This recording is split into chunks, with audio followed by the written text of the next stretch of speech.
Hi అండి. అందరూ బాగున్నారా? నేను చాలా బాగున్నాను. మేము యాత్రకెళ్తున్నాము తిరుపతి. అయితే ఇంట్లో శివలింగం ఉంది. ప్రతిరోజు అభిషేకం చేస్తాను. అయితే అట్లా అభిషేకం లేకుండా ఇంట్లో పెట్టి వెళ్ళకూడదు అని చెప్పారు. ఒక గాజు పాత్రలో లేకపోతే ఒక చెంబులో శివయ్యని పెట్టి అభిషేకం చెయ్యండి. ఆ జలంతో మొత్తం నింపండి అని చెప్పారు.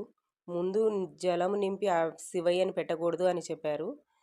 అందుకనే నేను గాజు సీసా తీసుకున్నాను. నీరు ఇంకిపోకుండా చాలా ఉండేలాగా అని చెప్పారు. అయితే నేను పెద్ద సీసానే తీసుకున్నాను.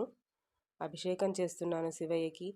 ఓం నమస్తే అస్తు భగవన్ విశ్వేశ్వరాయ మహాదేవాయ త్రయంబకాయ త్రిపురాంతకాయ త్రికాగ్నికాలాయ కాలాగ్ని రుద్రాయ నీలకంఠాయ మృత్యుంజయాయ సర్వేశ్వరాయ సదాశివాయ శ్రీమన్మహాదేవాయ నమః. ఓం నమస్తే అస్తు భగవన్ విశ్వేశ్వరాయ మహాదేవాయ త్రయంబకాయ త్రిపురాంతకాయ త్రికాగ్నికాలాయ కాలాగ్ని రుద్రాయ నీలకంఠాయ మృత్యుంజయాయ సర్వేశ్వరాయ సదాశివాయ శ్రీమన్మహాదేవాయ నమః. ఓం నమస్తే అస్తు భగవాన్ విశ్వేశ్వరాయ మహాదేవాయ త్రయంబకాయ త్రిపురాంతకాయ త్రికాగ్నికాలాయ కాలాగ్ని రుద్రాయ నీలకంఠాయ మృత్యుంజయాయ సర్వేశ్వరాయ సదాశివాయ శ్రీమన్మహాదేవాయ నమః.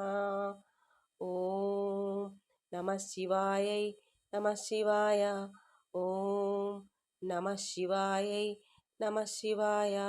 ఓం నమః శివాయై నమః శివాయ. హర హర హర హర హర హర శంభో శంకర. చూసారండి శివలింగం ఎంత బాగా కనపడుతుందో. వచ్చేదాకా నీరు ఇంకిపోకుండా ఉంటుందని ఆ పెద్ద సీసా తీసుకున్నాను. ఇలా మామూలుగా ప్లేట్లో ఒక రాగి ప్లేట్లో ఉంచేసి వెళ్ళవచ్చా, లేకపోతే ఖచ్చితంగా ఇలా పెట్టాలా? మీకు ఎవరైనా తెలిస్తే కామెంట్ చేయండి. నాకు ఎవరో చెప్పారు, అందుకోసం నేను ఇలా చేస్తున్నాను. ఏది తెలిసినా మంచి మాటే తెలుస్తుంది. మీకు కూడా ఏమన్నా తెలిస్తే కామెంట్ చేయండి.